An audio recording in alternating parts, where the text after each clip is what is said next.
When investigating why a person may be ill, a missing link is sometimes hormones. So what I'd like to do in this lecture is I would like to have a look at hormones. I'd like to look at how they run. I'd like to look at what throws them out. And then I'd like to finish by showing you how you can bring back the balance. But let me begin by going through some of the symptoms of a person having a hormonal imbalance. For a female, some of the symptoms may be a girl getting her periods at a very young age. Normal is 16 to 18, but you hardly ever hear of that today. A lot of girls are getting their periods at 9, 10 years of age. There is something wrong for a child to get her periods at such a young age. Another symptom of a girl having a hormonal imbalance is very heavy periods, very painful periods. Also premenstrual tension, painful breasts. Some other symptoms, a little bit more severe, might be endometriosis, cysts on the ovaries, fibroids in the uterus, cysts in the breasts, breast cancer, uterine cancer, also depression, heart disease. These are some of the symptoms of a hormonal imbalance. What about in a man? In a man, a hormonal imbalance can be exhibited by low sperm count, also inability to hold an erection, often called PD, penile dysfunction. Another symptom may be prostate problems.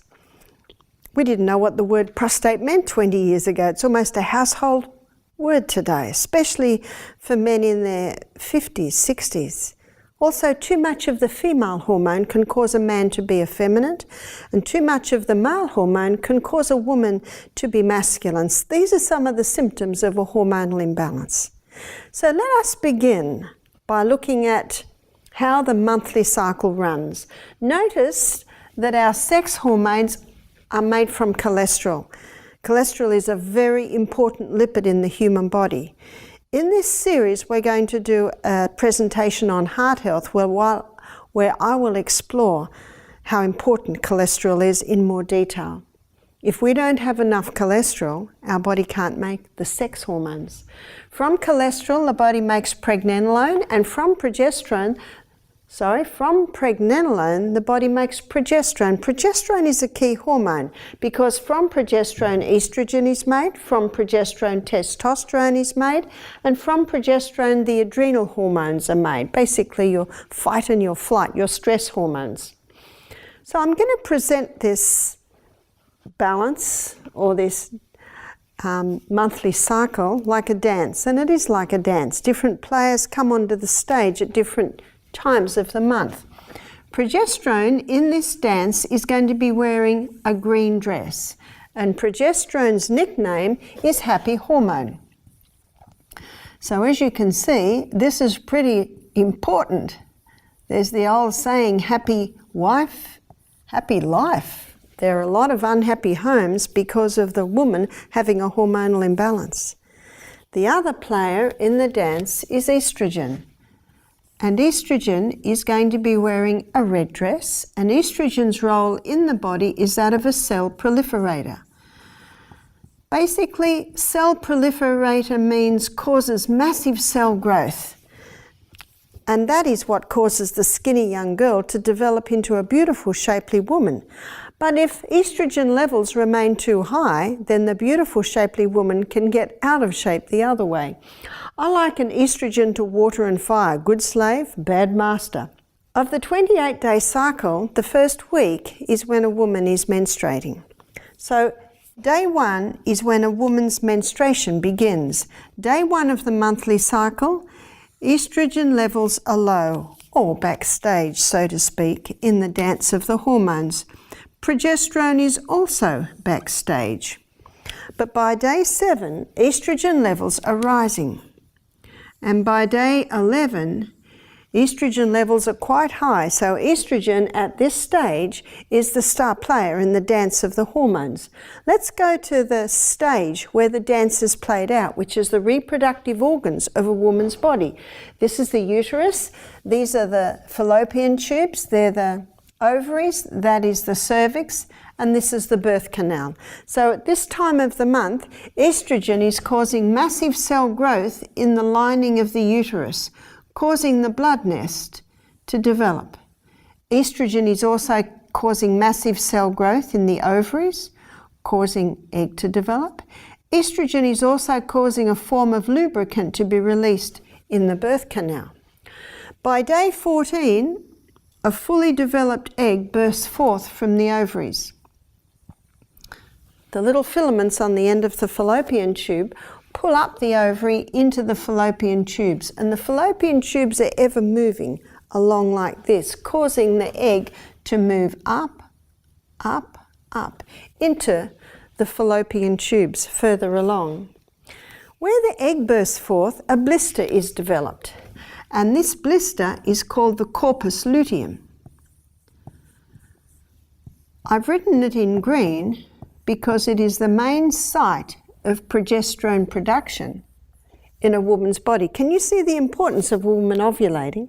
Because when a woman releases the egg every month, then corpus luteum is made, and corpus luteum, being the main site of progesterone production in a woman's body, maintains her progesterone levels.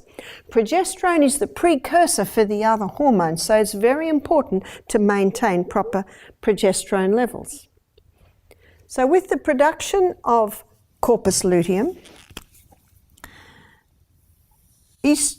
estrogen levels drop and progesterone levels rise.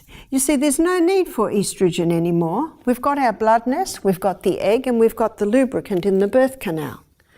So with the rise of progesterone in the dance of the hormones, what effect does progesterone have? Progesterone has a ripening effect on the lining of the uterus, putting the finishing touches. It's like it's the plasterers and the painters. Progesterone also heightens a woman's mood at this time of the month, being the happy hormone, to the point of increasing her sexual desire at this time of the month. But progesterone has another effect, and that is on the cervix. Let me magnify the cervix to show you what's happening. This is what the cervix usually looks like. There are two lips with a mucus plug. Under the effect of progesterone, the plug goes and the lips come up a little tighter, and a special form of lubricant is released around the cervix. Now, this lubricant is designed specifically to facilitate the entry of sperm up into the uterus.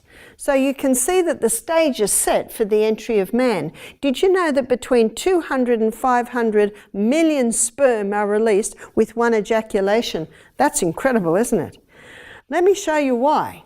Sometimes up to half come back out.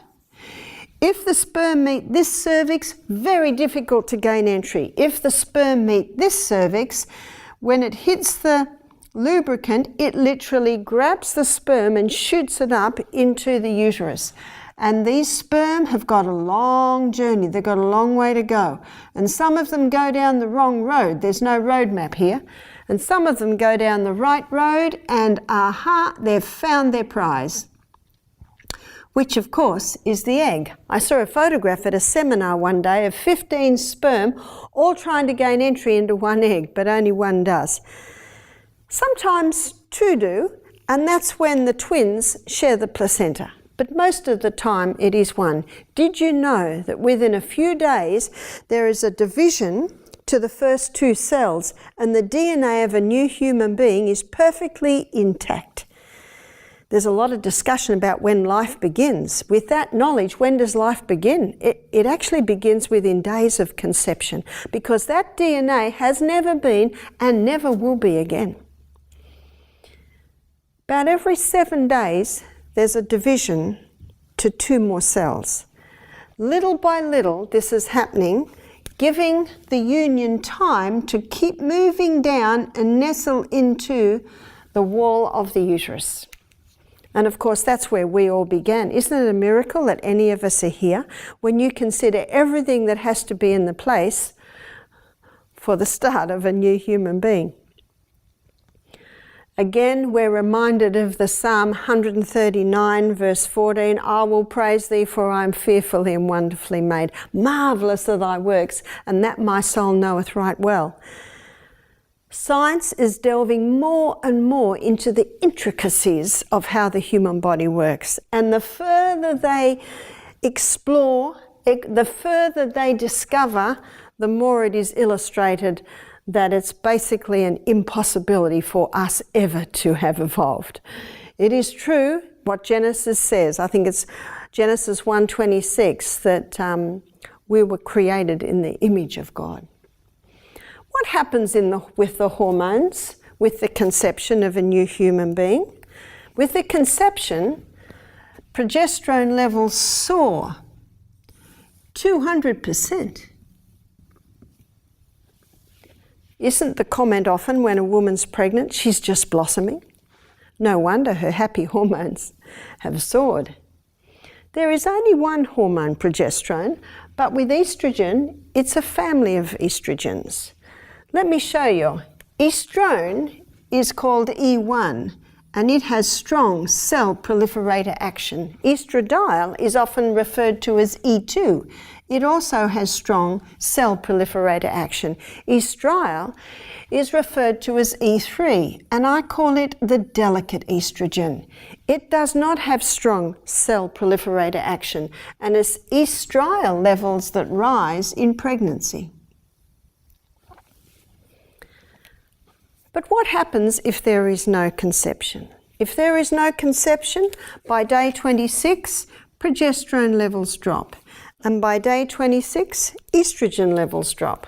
And when both of these levels drop, and in the dance of the hormones basically go backstage, then the blood supply to the uterus is cut. And when it is cut, the bloodness comes away, and we are once again at day 1 of the monthly cycle.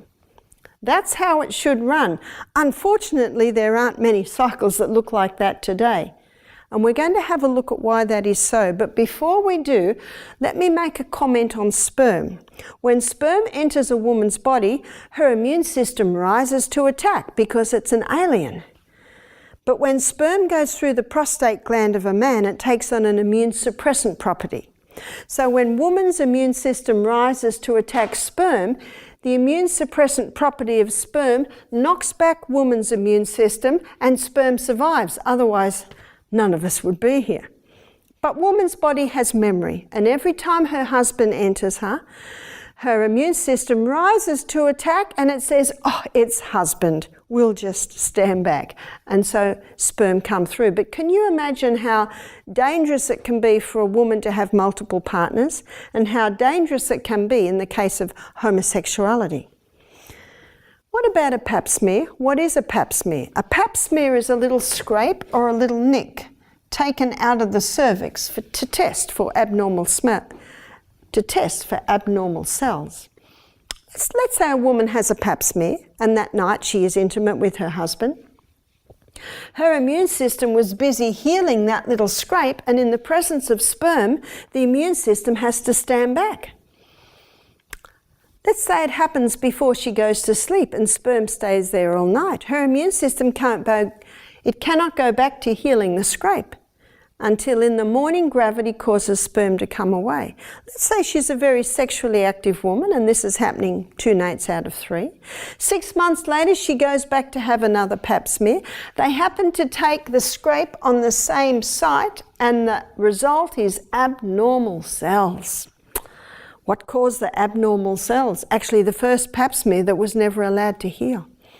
Women should be told that after a pap smear not to allow sperm to enter for 4 weeks. Would it take 4 weeks? In a healthy woman, it'd probably take 10 days. But there are some women who go to bed too late, don't drink enough water, aren't exercising, living on fast foods, having too much coffee, too much wine. It would take 4 weeks with those women. One lady said, my husband cannot wait 4 weeks.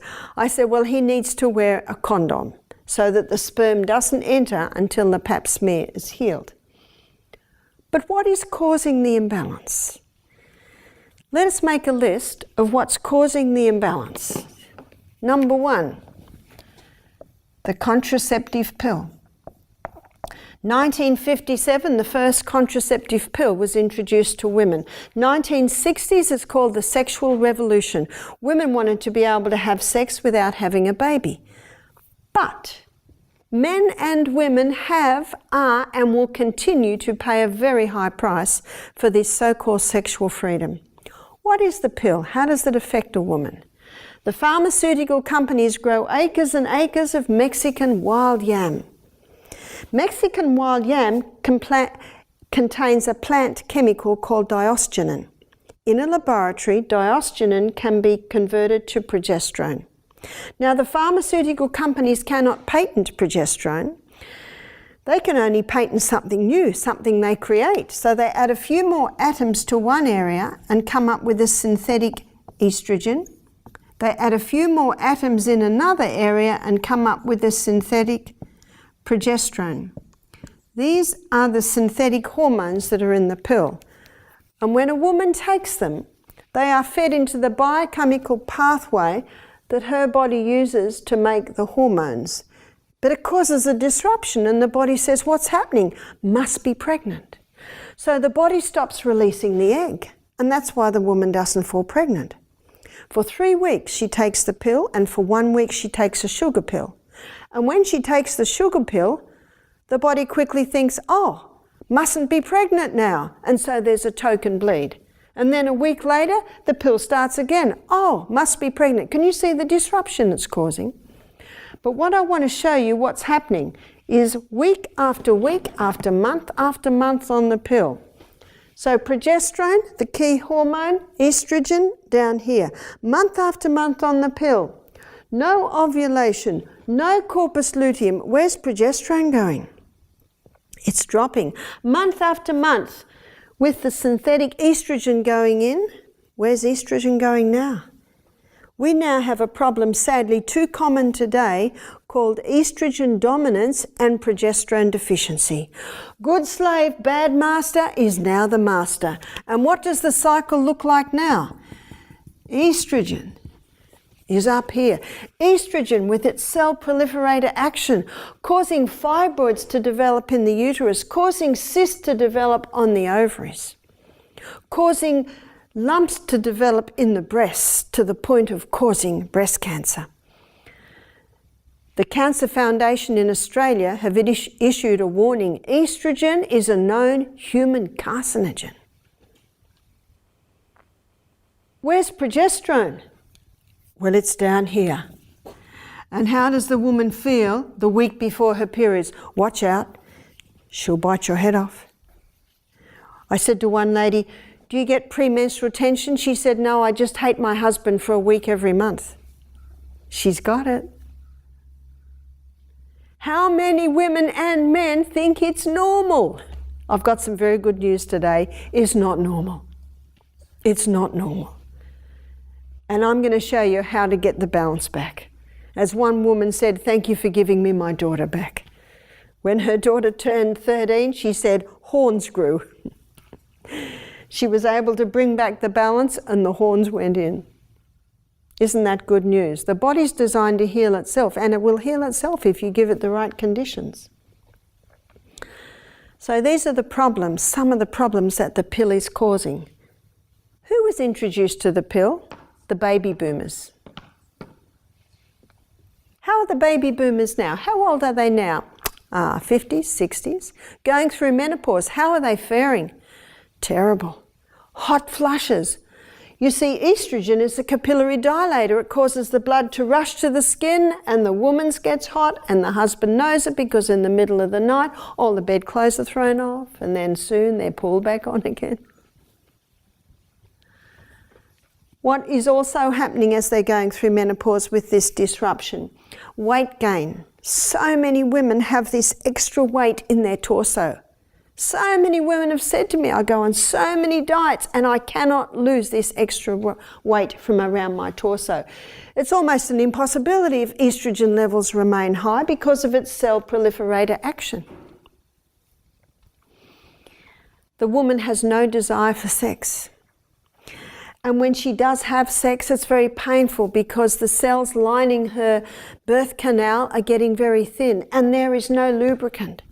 And she's depressed with not enough progesterone. She goes to the doctor, he gives her hormone replacement therapy. More synthetic hormones.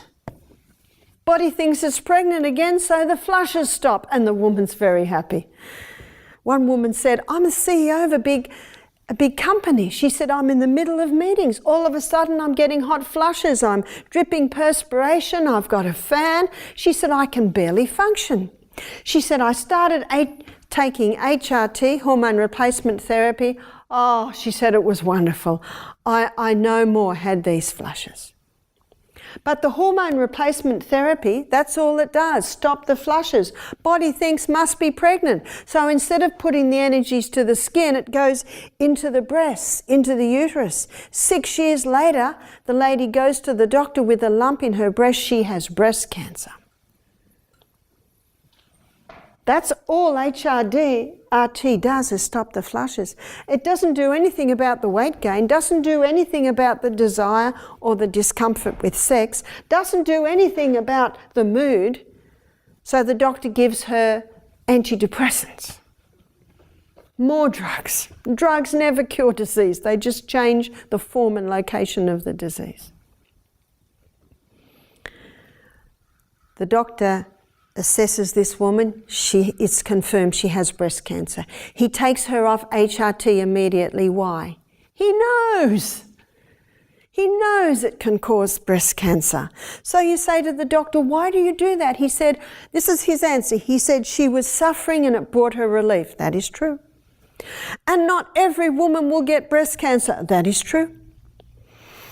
I don't know about you, but I'm not interested in playing Russian roulette with my health, with my life. Unfortunately, in medicine, they're only taught that there's two options. You suffer or you take the drug with its possible side effects. I will show you of another option in this lecture. What also is causing the imbalance is meat.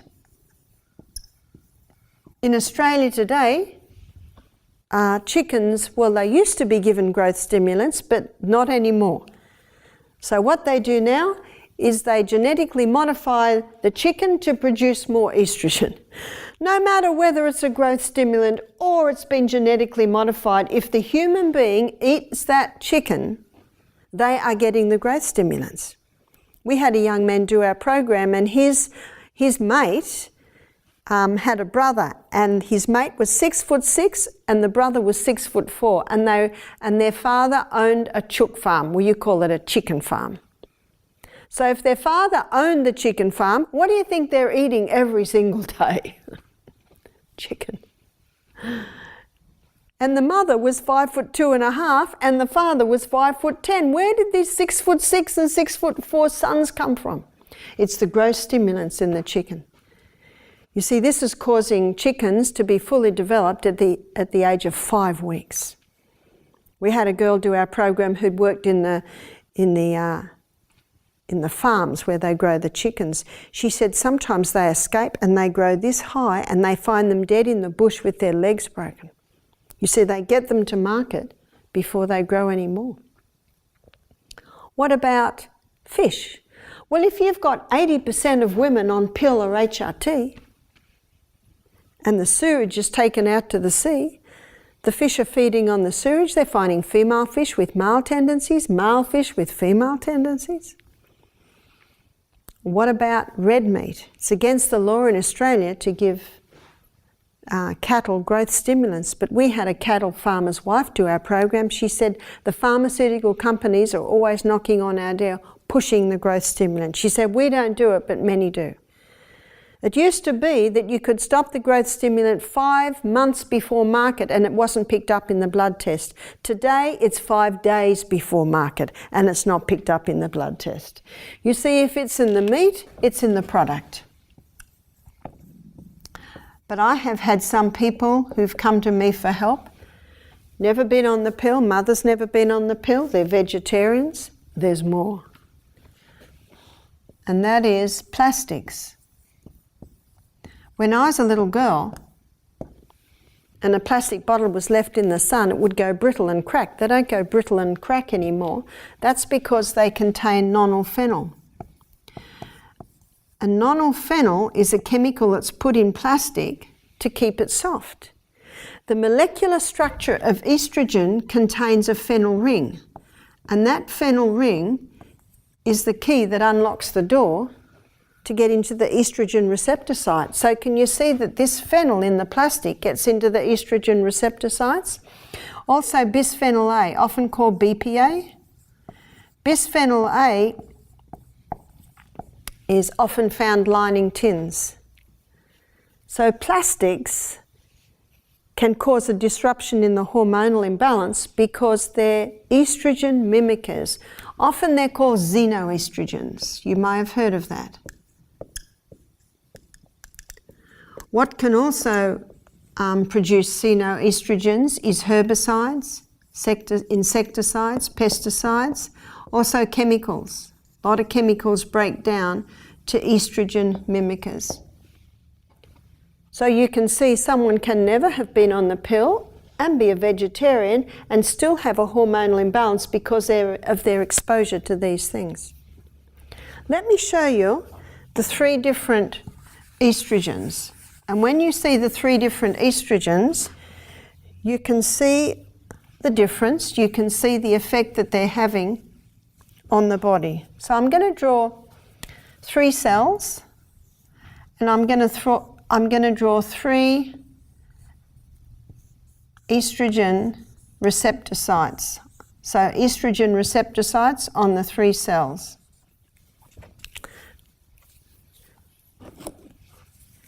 So this one here is going to be the xenoestrogen, and xenoestrogens are 20,000 times stronger than human estrogens. So they're big. So they're about like this. They're very big. Your human estrogen is 20,000 times stronger than plant. So how big is the human estrogen? It just sits in, perfectly sits in. Well, what about plant? Plant is a tiny little slip of a thing that just lines the receptor site. So looking at this equation, you can see that the xenoestrogens are 400,000 times stronger than the plant estrogens. Psalm 104 verse 14, the Bible says God gave herbs for the service of man. Let me show you how they work. This one here has got the key, it's got the phenyl ring, and it just gets in whether we need it or not. Plant comes to the receptor site and knocks. Do you need me? Cell says, we've got too much. And so the plant estrogen just sits at the door. And the good news of that is it can protect that cell from the xenoestrogen. So can you see the plant estrogens can play a protective role? But if they knock and the cell says, we need you, then it will come in. You see how the Bible puts it beautifully in the King James? God gave herbs for the service of man. They're to serve you. And when you are serving someone, you actually just give them what they need, don't you? The big difference with the xeno. What plants are high in the plant estrogens? Soy and red clover. You may have heard of the drug tamoxifen. Women who've had breast cancer are often put on tamoxifen. And tamoxifen blocks the estrogen receptor site, because they acknowledge that it's high estrogen that's feeding cancer. But tamoxifen has side effects as well. Women are told they should be on it for 5 years. Red clover will do the same thing. Red clover is the plant estrogens that will sit at the door, and red clover is a very, very safe herb. What about soy? Let me show you the soybean that's grown in America today. It's called Roundup Ready because it's been genetically modified to resist Roundup. And before harvest, the field is sprayed with Roundup 5 times. So we've got 1, 2, 3, 4, 5 doses of Roundup. That is a dangerous soybean. But it's not dangerous because of the natural plant estrogens. It's dangerous because of the xenoestrogens it contains. So problem number 1, it's been genetically modified. Problem number 2, it is very high in the xenoestrogens. A friend of mine did a thesis on soy, And everyone says to her, tell us the story of soy. She said, very easy. God made it good, man mucked it up. End of story. It's a pity to throw the soybean out because it is very high in anti-cancer properties, and it has the natural plant estrogens that balance the estrogen levels in the body, that protect the cell against the harmful estrogens. So if someone says to me, isn't soy bad? My response to that is, what soy are you talking about? If you can get organically grown, non-GMO soy, that is the soy that can protect the cell, and that is the soy that will not cause a problem. So as you can see by my illustration, it's actually not the soybean, it's what they've done to the soybean. So how can we bring back the balance? Let's make a list. Number 1, eliminate. If you don't turn the tap off, you're still going to be mopping up in the other corner.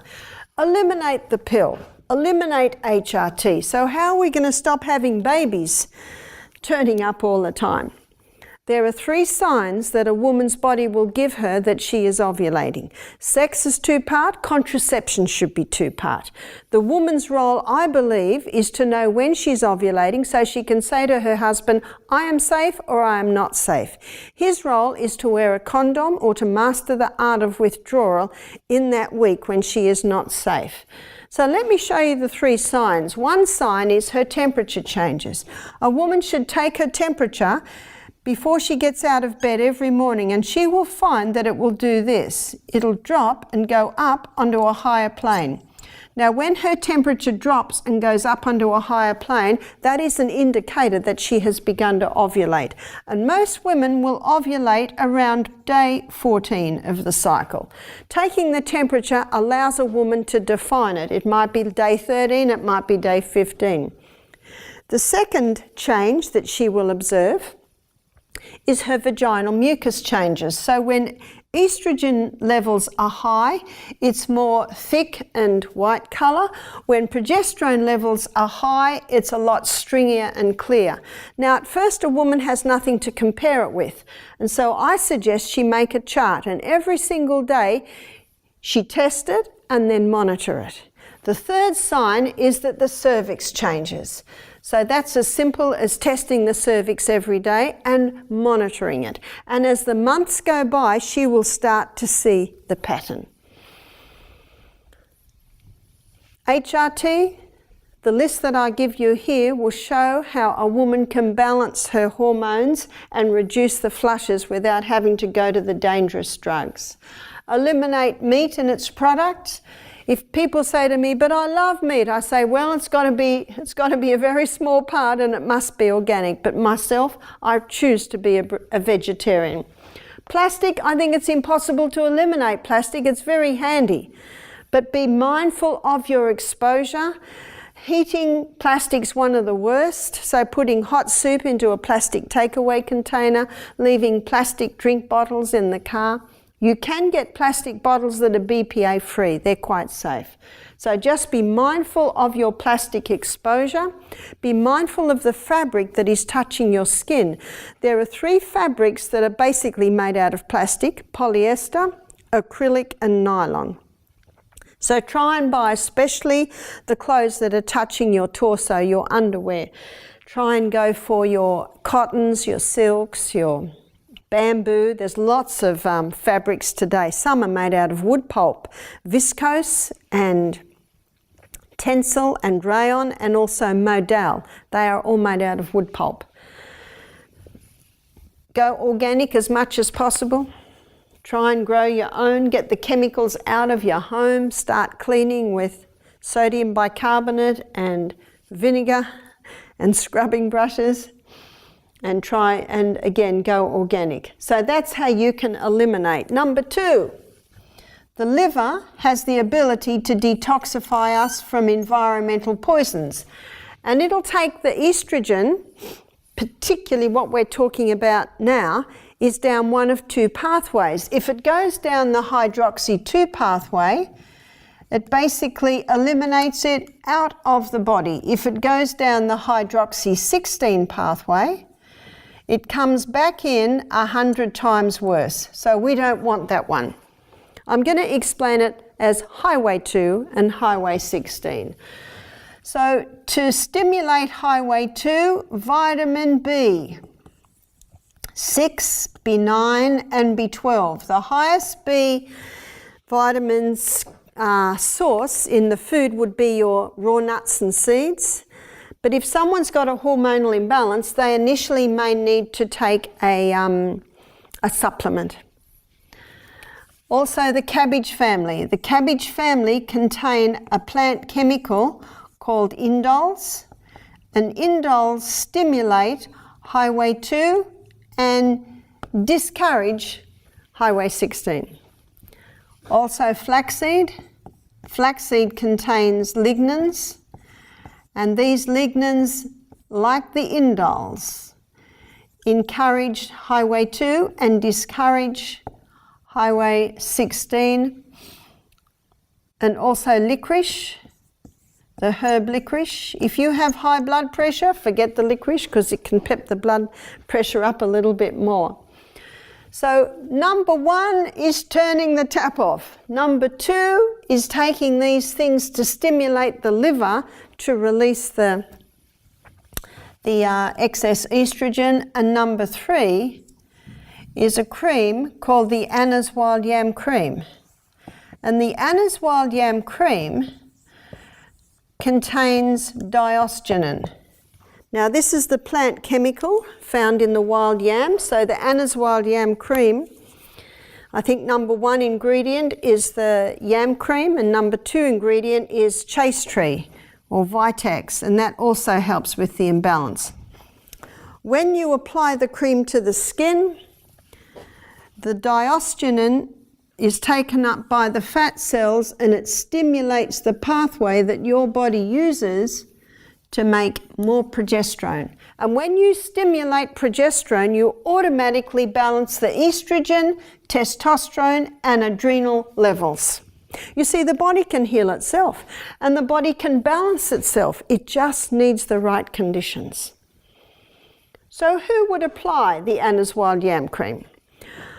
Well, when I was lecturing in one area a few years ago, they brought this little 9-year-old girl to me. She had her periods at 9. She developed breasts at 8. I suggested the Anna's Wild Yam Cream because that's definitely an imbalance. I meant a 92-year-old woman who was on the Anna's Wild Yam Cream for her osteoporosis. You see, progesterone boosts bone-building cells. I have seen women come off their antidepressants by going on the Anna's Wild Yam Cream, boosting progesterone, happy hormone, implementing what I have drawn up here as the 8 laws of health, and little by little by little they're able to get off their antidepressants. So any symptoms of a hormonal imbalance can be remedied by the Anna's Wild Yam Cream. The dose is just a little finger dip up to the first knuckle, and apply it to the inside of the arms 1 time, the chest another time, the abdomen another time, inside of thighs another time.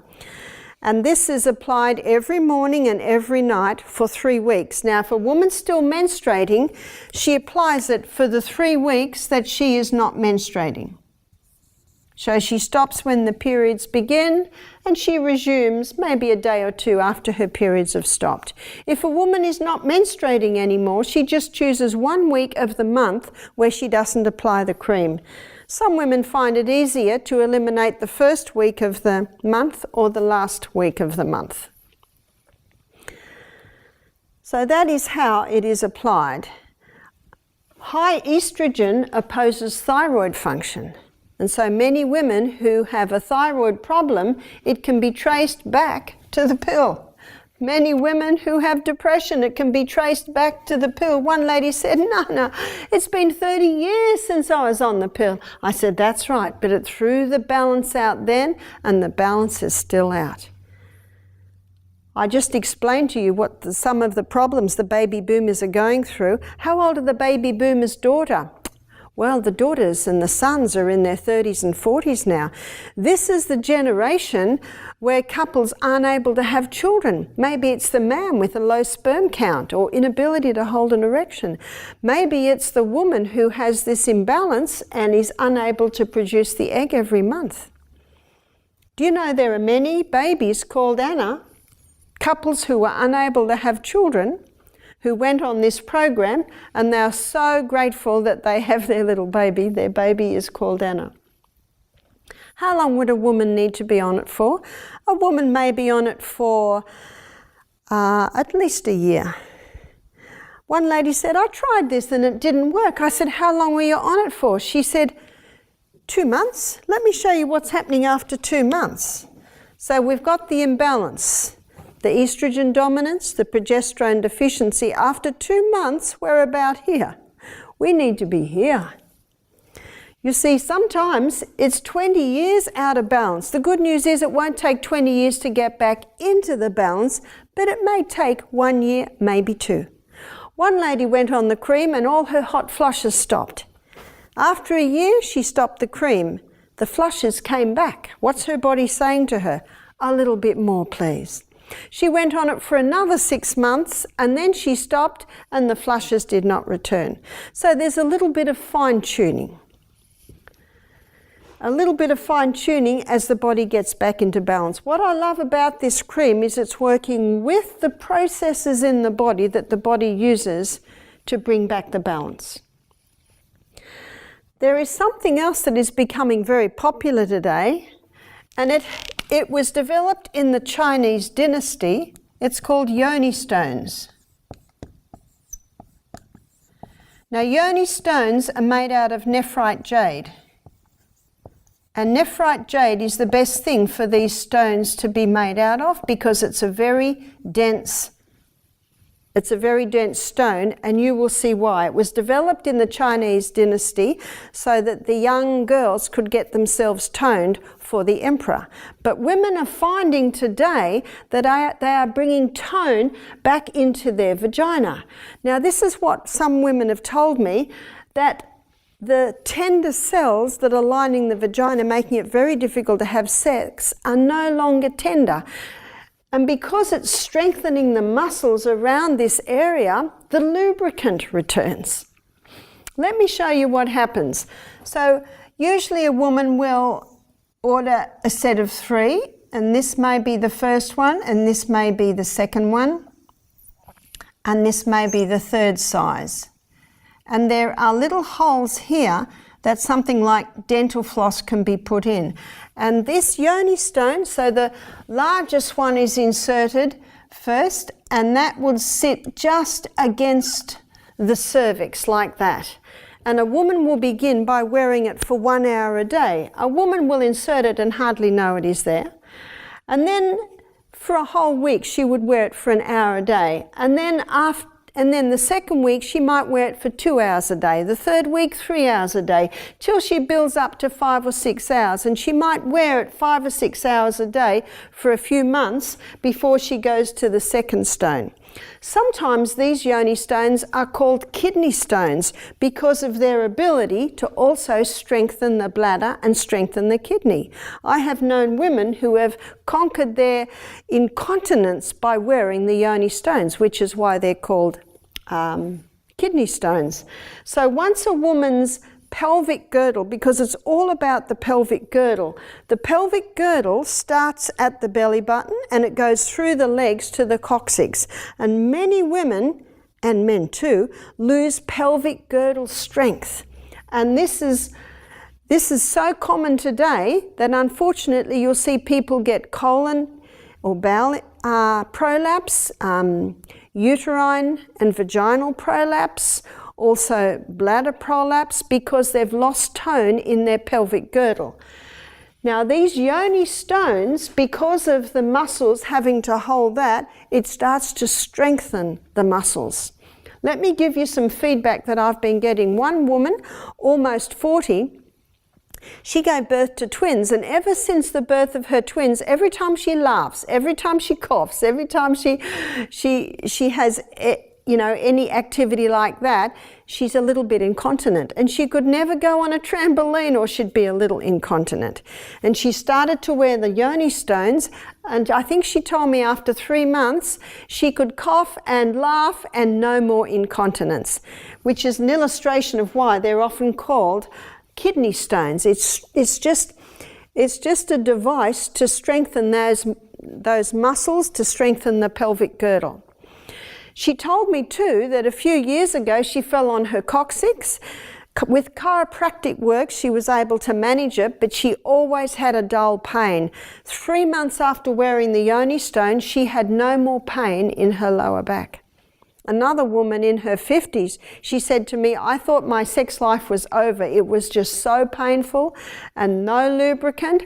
She said 5 months after wearing the yoni stones, and of course after 5 months she's still on the larger one, she said, I have no more pain, and she said it's been a wonderful surprise to my husband and I that the lubricant has returned. It appears once the muscles get strong, then the glands that are releasing the lubricant basically are revived. Can you see why they're becoming popular? And you can put yoni stones. Yoni is European for vagina. You can put yoni stones in. You will find some cheaper brands, but the best are the nephrite jade because it's a very dense stone. And as you can imagine, it needs to be dense so that there's no little crevices where microbes might try and develop in that warm environment. What I'm also finding is that men are being helped with the Anna's Wild Yam Cream. Anna's Wild Yam Cream also make a man one now. And this is some of the feedback I'm getting. One man said, excuse the French, but this cream has just put lead in my pencil. In other words, this man who's in his late 50s, he said, I'm now able to perform sexually. So it's helping the penile dysfunction. Another man, he had prostate cancer, and he was taking a 3-monthly injection to get his testosterone levels down. So he made a decision to stop the 3-monthly injection because he was developing breasts in his late 60s and getting hot flushes from the injection.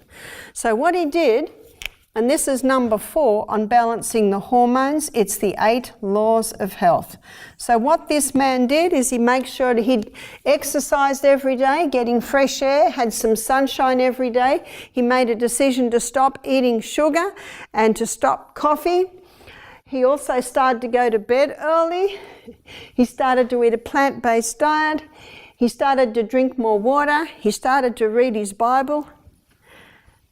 His wife emailed me 10 months later. She said, the breasts have gone down, the flushes have stopped, and his testosterones are the best they have been for years. What an amazing body we live in, with an incredible ability to heal itself if you give it the right conditions. That's why you're the doctor. If it works, do it. If it's not working, be patient. In fact, in page 127 of the Ministry of Healing, she says, nature's process of healing and upbuilding is gradual, and to the impatient it seems slow. But in the end, it will be found that nature untrammeled does her work wisely and well. And also in Galatians 6 verse 9, let us not be weary in well-doing, because in due season we will reap if we faint not. And then in Hebrews 10:35 it says, cast not away therefore thy confidence, in the which is great recompense of reward, for ye have need of patience, in that after you have done the will of God, you might receive the promise. God wants us to be healed. God wants us to get the most out of our bodies, and unfortunately many aren't. And as I'm sure you have seen by my illustration in this lecture, sometimes the imbalance of the hormone is the missing link. And how nice to know that when we give the body the right conditions, it will start to balance. So this herb that God put in the wild yam, you can buy now in a cream to apply it to your skin, and the yoni stones that were developed in the Chinese dynasty to help with the young women getting themselves toned for the emperor are now being used to bring strength, balance and enjoyment back into many couples' married life.